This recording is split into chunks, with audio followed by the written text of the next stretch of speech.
Boa tarde, gente. Para quem não me conhece, eu me chamo Ana, sou autista e sou mãe do Gabriel de 10 anos, que também é autista. Hoje eu vou falar sobre a importância de a gente não invalidar um diagnóstico de autismo. E nem de comparar um autista com o outro e de não invalidar, tá bom? Porque o autismo, ele é uma deficiência invisível. Deficiência porque tem um comprometimento. Não na inteligência, tá? A gente acha que deficiência é só quando compromete, né, a parte intelectual. Não. Muitos autistas não têm deficiência intelectual. Eu e o Gabriel temos o QI na média. Tem alguns autistas que têm como comorbidade a deficiência intelectual, o retardo mental. Tem muitos autistas que são que nem eu e o Gabi, que temos o QI na média. E tem até autistas que têm como comorbidade, ou não é comorbidade, mas é associado ao autismo, né, a superdotação ou a altas habilidades, ou seja, o QI, né, bem acima da média, né? Mas a superdotação, o QI acima da média é só 5%, né? Então aquele mito de que todo autista é muito inteligente, que é um gênio, é só uns 5%, tá, gente? Então, né,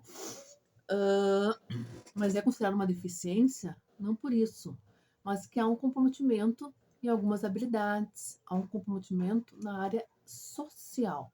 Por isso também é considerado uma deficiência. E invisível porque não tem características físicas. Não vai ver características no corpo, no rosto, que nem a síndrome de Down, a gente percebe, né? O rosto, né?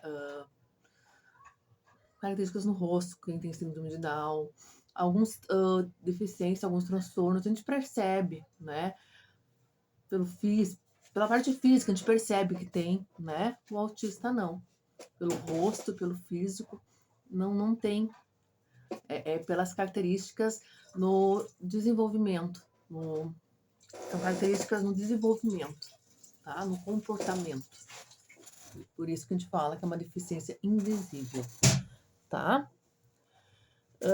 Um autista, sim, pode ser muito diferente do outro. Eu sempre falo isso, mas eu tenho que estar falando porque as pessoas muitas vezes continuam não percebendo isso, tá? Tem um nível, né? Nível 1, 2, 3, que digamos que é o leve, moderado, severo. Quanto mais suporte, quanto mais apoio o autista precisa, mais o nível mais elevado é, né? Então, os autistas podem ter diferença de nível. Tem essa questão das comorbidades, que infelizmente é muito frequente os autistas terem comorbidades, né? E eu participo de muitos grupos de autismo, de mãe de autista, de autistas adultos, e tenho conheço pessoas com autismo aqui no meu bairro, tudo, na minha cidade. E eu não vejo, infelizmente, o autismo vindo sozinho. Pode acontecer? Pode, mas é raro. Mas digamos assim que mais de 90% tem comorbidades. E as comorbidades podem variar de uma pessoa para outra, que nem eu, por exemplo. Eu tenho como comorbidade depressão, epilepsia e o transtorno de ansiedade generalizada. O Gabriel ainda, eu não sei as comorbidades dele, né? Mas ele tem muita ansiedade, né? Muita hiperatividade. Ainda está em investigação as comorbidades dele, né? Tem a forma como é educado, tem a personalidade, que querendo ou não, né? A gente nasce com uma personalidade. Tem a questão se fez terapia, se faz terapia, se não faz. Isso também vai dar muita diferença no desenvolvimento, né? Então, uma série de questões, né? Traumas que o autista passa ou não passa, o jeito que os familiares, a escola vai lidar com aquele autista, tudo isso vai interferir no seu desenvolvimento. Então, a gente não pode comparar. Não se deve comparar. É injusto comparar, né? E outra coisa, gente, até as crises, por exemplo, o jeito que tu vai acalmar uma pessoa em crise, uma criança em crise. Tem autistas que gostam de ser abraçados bem fortemente, assim, bem com muita força no momento de crise. Se fizer isso com o Gabriel, meu Deus, vai piorar a crise dele. O Gabriel, ele gosta de silêncio. Ele gosta de ficar sozinho, silêncio. Ele não gosta de falação, ele não gosta, sabe? Ele gosta de, sabe, de deixar, conseguir pôr aquilo pra fora. Daí depois, quando tá se organizando, daí sim, pode conversar com ele. Ele não gosta de ser tocado no momento da crise. E nem de conversa no momento da crise. Eu já, quando tenho uma crise, eu gosto que segurem minha mão, entendeu? Ou que fique no meu lado, falando alguma, me distraindo, falando uma coisa agradável a uma pessoa, né? Que tem intimidade comigo, né, gente? Não é qualquer um.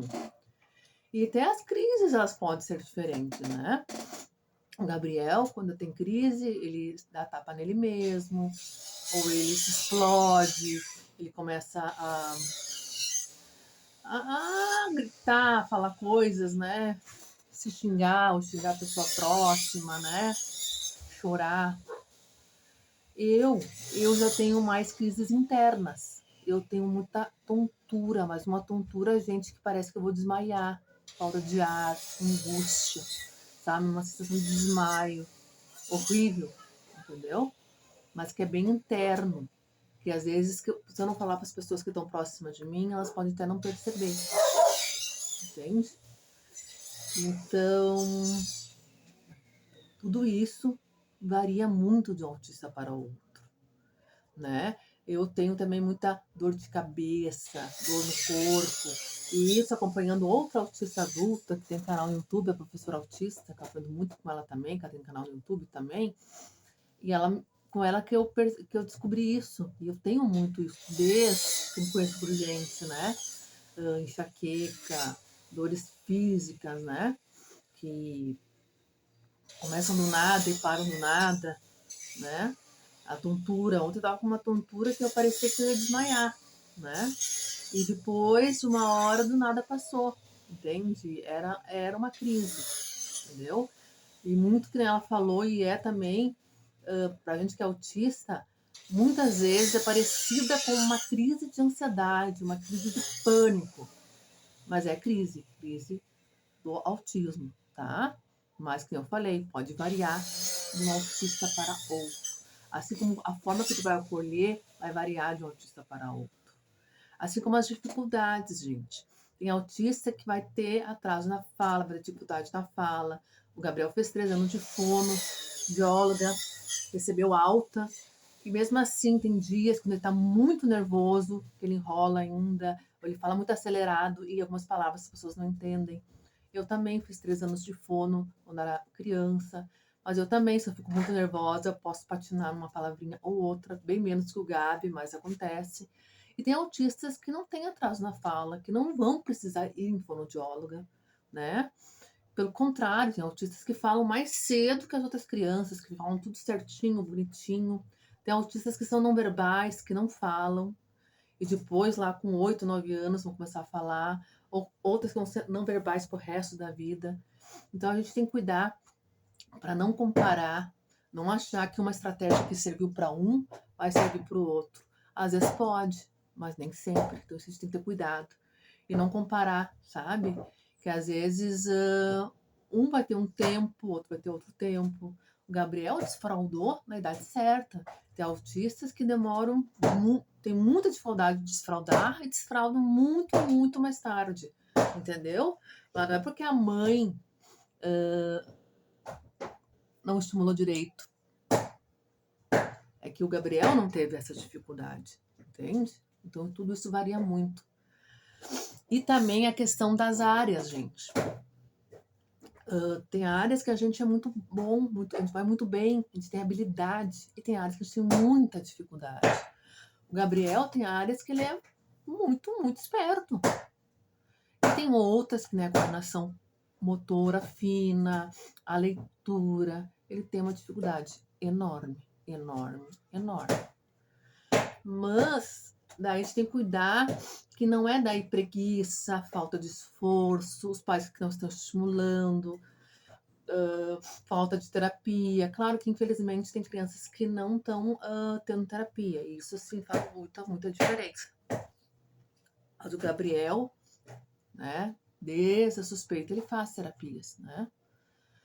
Mas, mas são dificuldades dele, dificuldades que ele tem e que no tempo dele ele está superando. Tempos atrás ele não conseguia colocar roupa sozinho. Colocar roupa sozinho para ele era uma grande dificuldade. Tomar banho sozinho. E graças a Deus, né? E há pouco tempo que ele está conseguindo fazer isso sozinho. E para nós é uma grande vitória e a gente tem que valorizar essas pequenas conquistas que para eles são difíceis. Para uma pessoa neurotípica pode ser a coisa mais comum, mas para eles é uma grande conquista. Assim como o Gabriel conseguir ler um texto, eu vou pular de alegria, porque eu sei que para ele é uma grande dificuldade a leitura.